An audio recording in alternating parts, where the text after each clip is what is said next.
أعوذ بالله من الشيطان الرجيم بسم الله الرحمن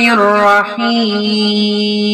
إذا زلزلت الأرض زلزالها وأخرجت الأرض أثقالها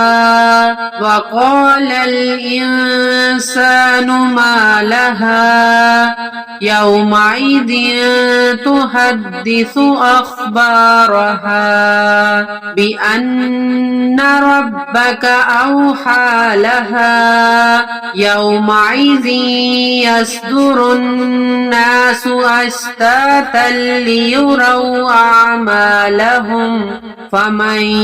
يعمل مثقال ذرة خيرا يره ومن يعمل مثقال ذرة شرا يره صدق الله العظيم.